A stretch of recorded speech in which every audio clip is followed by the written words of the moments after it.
Hi, good morning everyone. My name is Sir Linda Lynn Lanceta Manguiat. Ako po ay naging member ng SIDSI noong November 10, 2021.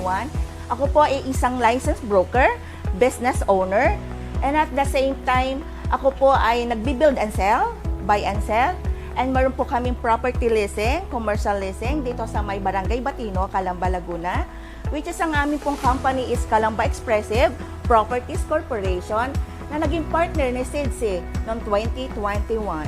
Ang inabil ko po dito sa SIDSI, which is yung Soro-Soro Ibaba Development Cooperative, ay dito sa Co-Pinoy SIDSI Savings and Loans, yung business loan po natin.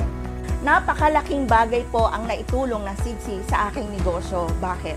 Nagsimula po ako sa 200,000 way back 2021 ang aking niloan sa kanila. Patuloy ang paglago ng aking negosyo.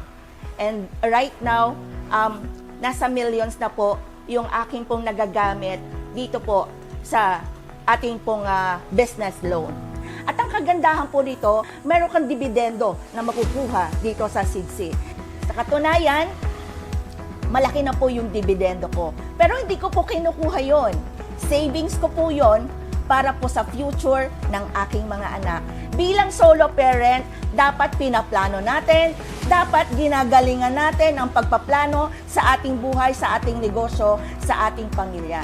So sa lahat ng aking mga kasamahan dyan, ng mga negosyante, sa lahat ng mga kasamahan kong licensed brokers, sa lahat ng mga bago pa lang napapasok sa negosyo, sobrang maire-recommend ko po sa inyo ang Co-Pinoy.